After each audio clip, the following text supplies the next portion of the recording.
sınırlı sayıda bir hava saldırısı tıpkı İsrail ile İran arasında 12 gün süren karşılıklı füze atışması ama İsrail'in İran'da sembolik hedeflere, sembolik kişilere, işte Genelkurmay Başkanı gibi, İstihbarat Başkanı gibi hedeflere odaklanmasına benzer bir yöntem bekleniyor. Ruslar diplomatik anlamda destek veriyor olsa da askeri anlamda sınırlı, istihbarat anlamında ise bekle gör politikası izlediğini söylememiz gerekiyor. Halk desteğinin Maduro tarafından artık eskisi kadar güçlü verilmemesinden ötürü Çin'in büyük oranda sınırlı destek verdiğini, kabaca 70 milyar dolar civarındaki borçlarını ise uzun vadeli ötelediği için mevcut durumda Maduro ve askeri yönetimi ne yapacağına göre pozisyon aldığını görüyoruz. Küba istihbaratı güçlü bir şekilde ifade etmem gerekir ki Rus istihbaratından ve Çin istihbaratından çok daha güçlü bir şekilde Venezuela'da belirleyici siyasal işlere tesir ediyor. Değerli GZT izleyicilerimiz, ekranlarımıza hoş geldiniz. Bugün konuğum gazeteci yazar Hüsamettin Aslan. Hoş geldiniz hocam. Hoş bulduk. İyi yayınlar diyorum. Teşekkürler. Kendisiyle son Amerika Birleşik Devletleri ve Venezuela arasındaki askeri gerilimi konuşacağız. Öncesinde bir hatırlatmam var. Hüsamettin hocamızla yaptığımız ilk videoyu izlemek isteyen izleyicilerimiz için ekranın sağ üstünde çıkan kutuya tıklayarak videoya erişebilirler. Orada da bu meselenin arka yüzünü konuşmuştuk. Hocam hemen başlamak istiyorum ben. Evet. Savaş geliyor mu? Eller namluda bekleniyor mu? Klasik anlamda bir savaş ve işgal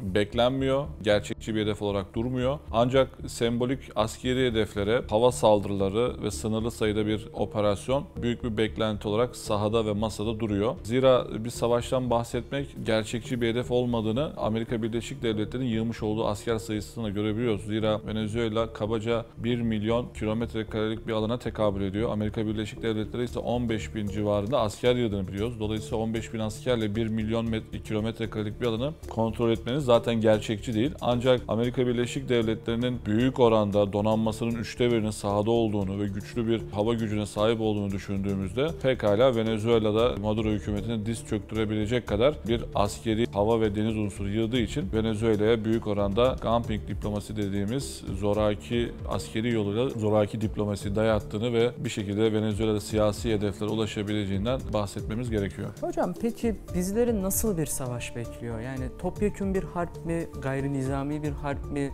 Rusya-Ukrayna gibi mi, yoksa geçmişten hatırladığımız direkt Irak'ın işgali gibi bir durum mu? Nasıl bir senaryo var? Yani şu anda masada olan senaryo aslında askeri envanterde bulunan, işte Karayip'te yığılan askeri unsurlarla değil, minimal maliyetle maksimum verimliliği elde etmenin peşinde. Mümkünse CIA, yani Amerika Birleşik Devletleri İstihbarat Teşkilatı yoluyla içeriden bir başkaldırı tasarlanması. Mümkün değilse bu sınırlı hedeflere, sembolik hedeflere hava saldırılarının düzenlenmesi şeklinde mümkün olduğu kadar Amerika Birleşik Devletleri ordusunu sahaya sürmeden bu işi gerçekleştirmeye çalışıyor. Çünkü bunun ne bir uluslararası hukuk anlamda geçerliliği var ne de bunun politik ve psikolojik karşılığı var. Dolayısıyla Amerika Birleşik Devletleri Soğuk Savaş'ta kalan travmayı 21. yüzyıla taşımak istemiyor. Dolayısıyla bu süreci mümkün olduğu kadar askeri güç göstererek ama askeri güç kullanmadan çözmenin derdinde. Dolayısıyla sınırlı sayıda bir hava saldırısı tıpkı İsrail ile İran arasında 12 gün süren karşılıklı füze atışması ama İsrail'in İran'da sembolik hedeflere, sembolik kişilere,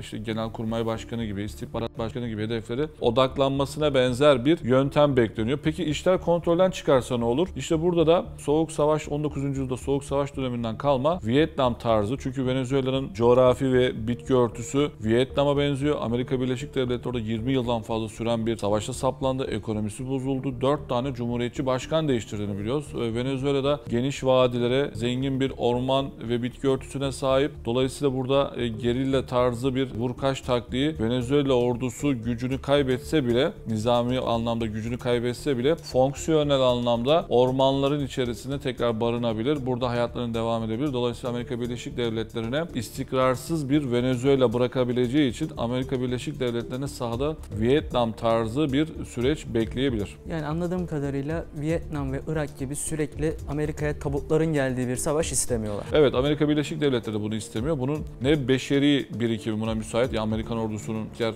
kaybetmesi kabul edilebilir gibi durmuyor. Aynı zamanda bunun ekonomik maliyeti de sürdürülebilir değil. Dolayısıyla Amerika Birleşik Devletleri her ne kadar arka bahçesi olarak Latin Amerika'yı nitelendirse de burada Venezuela'da sadece Maduro hükümetini oyun dışına bırakmak, onun koltuğunu kaybetmesini sağlamaya çalışmıyor. Aynı zamanda Venezuela'nın ideoloji temelli Rusya ve Çin ve Küba'nın desteklemiş olduğu bu ideolojik tabanı da yok etmeye çalışıyor. Bunu yok ederken askeri yöntemler en son seçenek. Çünkü bunu unutulmaz bir travma, toplumları beklediği için ABD yaşayan bir travmanın gelecekte karşısına çıkmasını istemiyor. Hocam Devlet Başkanı Maduro'dan bir parantez açmak istiyorum. Hocam Devlet Başkanı Maduro neden geleneksel ordu yerine halk milislerini ön plana çıkartıyor? Yani ordusuna güvenmiyor mu? Şimdi bu Chavez döneminden kalma bir yöntem. Ona da bu aklı veren Komünist Küba'nın kurucu lideri Fidel Castro. Buradaki hedef CIA ve Amerikan ve Batılı istihbarat teşkilatlarının silahlı kuvvetlerin üst kademesinde işte emeklilik yaşına erken gelenleri çok kolayca devşirmesi, ikna etmesi, hatta yer yer işte ünlü Miami sahillerine onlara bir villa armağan etmesinden ötürü komuta kademesine kolay eriştiği ve komuta kademesinin daha fazla sadık generallerle donatmasından ötürü askeri eğitim almamış ama silahlı paramiliter unsurları ya da işte bunlara diğer ismiyle halk milisleri şeklinde adeta bir caydırıcılık teşkil etsin diye silahlı bir yapıyı ülkede tesis ediyor. Nitekim Chavez'den sonra Maduro da halk milislerine çok yoğun bir şekilde destek verdiğini biliyoruz. Silahlandırılmasına yardım ediyor. İşte çeşitli sosyal yardımlarda bulunuyor. Hatta daha da ileri götürebiliriz. Maduro'nun başkanlık sarayının çevresi, Maduro'nun ikamet ettiği sarayın çevresinde çeşitli sosyal konutlar söz konusu. Bu aynı zamanda fiziken de fiili bir korunma duvarı yaratıyor. Dolayısıyla halk milisleri sadece toplumu ve sosyolojiyi harbe hazırlamıyor. Aynı zamanda çeşitli şekilde Amerikan istihbaratı ile iç içe geçmiş bir sadakat problemi çıkmasın diye adeta silahlı kuvvetlere bir caydırıcılık oluşturulmaya çalışıyor. Tıpkı nerede gibi? Tıpkı İran'da devrim muhafızlarının İran ordusuna karşı paralel bir ordu kurulması gibi bir durumla karşı karşıya kaldığı için Maduro, ondan önce de Chavez paralel bir silahlı milis oluşturarak orduya alternatif bir yapı tesis ediyor. Hocam herhangi bir sabotaj oldu mu Venezuela içinde? Evet oldu. Amerika Birleşik Devletleri savaş gemilerini yığmaya başladığında bir general ülkeden kaçtı. Yine daha önce 2019 yılında Maduro'ya yönelik bir suikast girişiminde ve darbe kalkışmasında CIA Venezuela İstihbarat Başkanı'nı ikna etmişti. İstihbarat Başkanı darbe girişiminden birkaç gün önce ailesini göndermişti Amerika'ya. Darbe girişimi ve suikastten hemen önce de kendisi kaçmıştı. Daha sonra Venezuela istihbaratında SEBIN isimli istihbarat teşkilatı yeniden bir yapılanma olmuş ve darbeye destek veren istihbarat teşkilatının yaverleri öldürülmüştü. Dolayısıyla son 3 ayda da yaşanan süreçte çeşitli üst seviyede hava kuvvetlerinde özellikle bazı komutanlarının ordu içerisinde çatlak oluşturmak için Maduro'ya karşı sosyal medya üzerinden asilik yaptığını ve sabotaj girişimlerinde bulunduğunu uluslararası medyadan da Venezuela medyasında da çok net bir şekilde takip ettiğini söyleyebiliriz. Hocam peki tüm bu süreçte Rusya Venezuela'ya destek veriyor mu? 2019 ile 2025 arası süreçte biliyorsunuz Rusya'nın Ukrayna Savaşı'na daha fazla odaklanması ve askeri birikimini büyük oranda Ukrayna cephesine taşımasından ötürü 2019'daki gibi güçlü destek vermediğini görüyoruz. Buna rağmen bile Mayıs ayında 2025 Mayıs ayında stratejik işbirliği anlaşmasını imzalamış. 2025 Ekim aylarında bunu Rus parlamentosu Duma'da onaylamıştı. Bunun dışında deniz ablukası ve hava ablukası sürerken Ruslar askeri kargo uçaklarıyla Pantsir hava savunma sistemlerini Venezuela'ya verdiğini biliyoruz. Ama savaş uçakları teslim etmedi. Bunun dışında Putin ve Rus Dışişleri Bakanlığı her ne kadar Maduro'yu destekleyen açıklamalarda bulunsa da nitelikli bir asker ve istihbaratçı yanında bulunmamıştı. Bu bağlamda 2019 yılında Wagner başta olmak üzere birçok askeri ve istihbarat danışmanı Venezuela ordusuna ve istihbaratına destek verdiğini görüyoruz. Bu bağlamda Ruslar sınırlı sayıda askeri ve istihbarat desteğiyle Maduro hükümetine destek veriyor. Ancak ekonomik menfaatlerini 2041 yılına kadar uzatarak ekonomi temelli kazanımlarını korumaya çalıştığını görüyoruz. Bu bağlamda sorunuza dönecek olursak Ruslar diplomatik anlamda destek veriyor olsa da askeri anlamda sınırlı, istihbarat anlamında ise bekle gör politikası izlediğini söylememiz gerekiyor. Hocam peki aynı soruyu diğer müttefik üzerinden sormak istiyorum. Evet. Çin Venezuela yönetimine şu an destek veriyor mu? Çin son 5 yıla kadar Venezuela'da Maduro ve Chavez yönetimlerine ekonomik destek veriyordu. Son 5 yılda ise askeri ve istihbarat desteğini veriyoruz. Özellikle toplumsal hadiselerde gözetim sistemleri, çeşitli haberleşme ve toplumsal olaylara karşı askeri ve istihbarat temelli bazı kamera sistemlerinin Venezuela ordusuna ve istihbaratına destek verdiğini biliyoruz. Ancak son 2024 yılında yapılan genel seçimler, 2005 yılında yapılan yerel seçimlerde halk desteğinin Maduro tarafından artık eskisi kadar güçlü verilmemesinden ötürü Çin'in büyük oranda sınırlı destek verdiğini, kabaca 70 milyar dolar civarındaki borçlarını ise uzun vadeli ötelediği için mevcut durumda Maduro ve askeri yönetimi ne yapacağına göre pozisyon aldığını görüyoruz. Bu bağlamda halen nitelikli bir askeri destek vermediğini, savaş uçakları, çeşitli hava savunma sistemlerini Venezuela ordusuna vermediğini görüyoruz. görüyoruz ama aynı için stratejik açıdan kendisine komşu olan Pakistan'a, Pakistan-Hindistan savaşına yoğun bir destek vermiş. Hindistan, İsrail ve Amerikalılar tarafından desteklenmesine rağmen Pakistan ordusu Çin'den almış olduğu hava savunma sistemleriyle birlikte Hindistan'ı adeta masadaki şartları kabul ettirmeye zorlamışlar. Dolayısıyla Çin'in Venezuela ordusuna vermiş olduğu destek askeri destekten daha çok diplomatik destek olarak sahada gözüküyor. Ancak Venezuela ordusuna en çok desteği veren unsurun Küba istihbaratı olduğunu vurgulamamız gerekiyor. Zira Küba istihbaratı Venezuela'da ücretsiz petrol ithal ederken Kübalı doktorları ve Kübalı öğretmenleri Venezuela sosyolojisine, Venezuela istihbaratını ayakta tutmak, Venezuela toplumunun medikal ihtiyaçlarını ayakta tutmak için sosyalist bir Venezuela hükümetin kalıcını varoluşsal bir mesele olarak gördüğü için canhıraneş bir şekilde Maduro ve onu destekleyen Chavistaları sonuna kadar desteklediğini vurgulamamız gerekiyor. Nitekim son dakika bir gelişmeyi de aktarmak isterim. Amerikan medya kuruluşlarında Donald Trump hükümetine yetkililerine dayandığı bir habere göre Maduro görevinden istifa etmesin ya da Amerikalılarla anlaşması durumunda Kübalı istihbaratçıların Maduro'nun hayatına kast edileceğine dair bilgilerinde Amerikan medyasında yer aldığını vurgulamamız gerekiyor. Nitekim buna dayanabilmek zaten çok da mümkün değil. Zira kabaca 25 yıldır sosyalist bir yönetim Venezuela'nın başında ekonomik olarak alt üst edilmiş ve petrol gibi birçok zenginliğe rağmen ülke yokluk içerisinde 8 milyon insan çevre ve komşu ülkelere kaçmış durumda. Dolayısıyla buna dayanabilmek için farklı motivasyonlara ihtiyaç var. İşte buradaki motivasyon temel amacı yine 75 yıldır Amerikan ambargosuna maruz kalmış Küba gibi bir devletin enerji gereksinimlerini, aynı zamanda istihdam anlamında gereksinimlerini Venezuela üzerinden petrol ithal ederek ve petrol karşılığında ithal etmiş olduğu yabancı bir ülkede istihdam sağlayarak Kübalı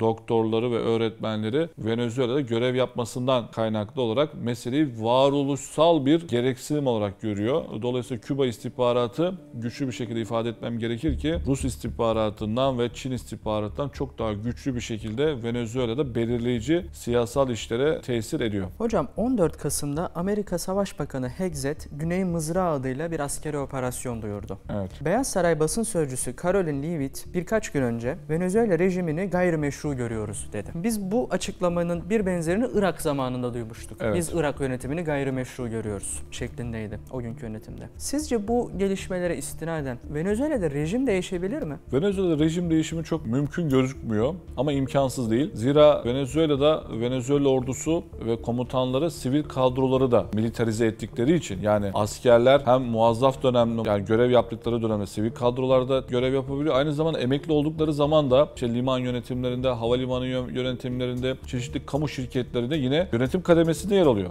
Dolayısıyla birbirleriyle ilişkili ve menfaatleri örtüşen bir durum söz konusu. Ancak rejim değişimi çok mümkün olmasa birlikte Maduro ve onu destekleyen sivil otoritenin görevinden alınması ya da görevini bırakması kısa vadede de mümkün gözüküyor. Ancak şöyle bir durum daha var. Ülke askerler tarafından yönetildiği için Venezuela sağ muhalefeti, Amerika ile yakın işbirliğinde bulunan sağ muhalefeti iktidar olsa bile iktidarını sürdürebilecek paramiliter ya da silahlı unsurları, yani kendisini koruyabilecek bir yapı söz konusu değil. Dolayısıyla Venezuela ordusu her türlü belirleyici olduğu için ve ordu büyük oranda Amerikan karşıtı ve anti-emperyalist olduğu için her türlü Venezuela siyasetinde ve ülke yönetiminde belirleyici bir fonksiyona sahip. Dolayısıyla Amerika Birleşik Devletleri'nin bir şekilde Venezuela Silahlı Kuvvetleri anlaşması dışında başka bir seçenek yok. Ya da çok uzun vadeli istihbarat yatırımlarıyla Venezuela ordusu ve istihbaratında bir çatlağa neden olması gerekiyor. Yani bir karşılıklı bir iç savaşın tesis edilmesi gerekiyor. Bu da ordu kademesinin büyük oranda Amerikan karşıtı olmasından ötürü orta vadede de mümkün gözükmüyor.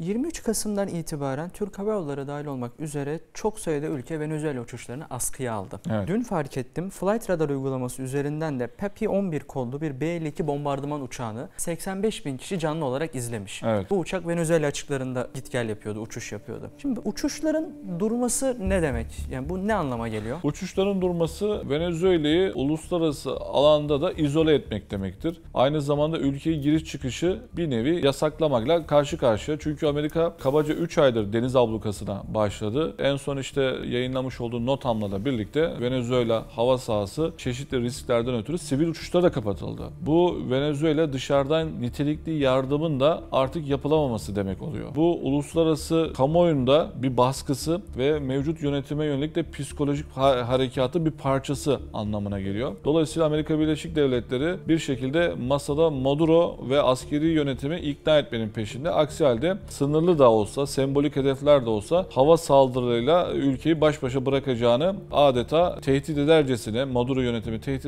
edercesine masaya ve sahaya getirmiş durumda. Dolayısıyla sivil uçuşlara ülkeyi kapatmak demek psikolojik açıdan, ekonomik açıdan ve uluslararası ilişkiler bakımından mevcut yönetime psikolojik bir harekatın bir parçası teşkil ediyor. Hocam Venezuela'ya bir operasyon düzenlenirse komşuları bu durumda ne yapacak? Şimdi Maduro hükümetini ideolojik anlamda destekleyen iki tane ülke aynı zamanda Venezuela'nın sınır komşusu. Bir tanesi solcu Pedro yönetimi Kolombiya, diğeri ise yine solcu Lula da Silva hükümetin Brezilya'da teşkil ettiğini görüyoruz. Her ikisi de Amerika Birleşik Devletleri'nin kara ve deniz ablukasına karşı, ancak Maduro'nun toplumsal desteğini yitirdiğinde farkında. Dolayısıyla güçlü bir Amerikan karşıtlığı yapamıyor. Bu bağlamda Lula da Silva'ya göre Gustavo Petro, Kolombiya Cumhurbaşkanı çok sert bir şekilde Amerika Birleşik Devletleri eleştiriyor ama Maduro'ya yönelik yapmış olduğu ablukadan dolayı değil, Karayipler'de 22 tekne ve 83 kişinin yaşamını yitirmesinden ötürü meseleyi insan hakları temelinde eleştiriyor. Dolayısıyla sınır komşuları Venezuela mevcut hükümetine destek vermekten ziyade insan hakları ve demokratik teamüllerden ötürü Amerika Birleşik Devletleri'nin Venezuela müdahalesine karşı çıkıyor. Dolayısıyla toplumsal desteğini yitirmiş. En son yapılan 2024 yılındaki başkanlık seçimleri, yapılan yerel seçimlerde bu çok net bir şekilde ortaya çıktığı için mevcut sınır komşuları Venezuela'ya güçlü bir destek vermesi beklenmiyor. Bu bağlamda diğer sınır komşusu olan Guyana'yla da zaten Venezuela'nın sınır problemleri var. Amerika Birleşik Devletleri Guyana'da petrol aramalarında bulunduğu için Guyana zaten başlı başına 1 milyon bile olmayan bir nüfusa sahip. Dolayısıyla Venezuela adeta kaderiyle baş başa kalmış durumda. Kendisine nitelikli bir destek verebilecek olan ülke Küba. Küba'da zaten deniz ablukası bulunduğu için Amerika Birleşik Devletleri'nin Karayipler'e yığmış olduğu askeri güce cevap verebilecek bir hüviyette değil. Son olarak sorunuzu şu cümleyle tamamlayabiliriz. Venezuela, Amerika Birleşik Devletleri'nin inisiyatifine kalmış bir durumda deniz ve hava ablukasıyla karşı karşıya. Değerli izleyicilerimiz, programımızı tamamladık. Hocam çok teşekkür ederim. Ben teşekkür ediyorum. Sonraki içeriklerde görüşmek üzere, hoşça kalın.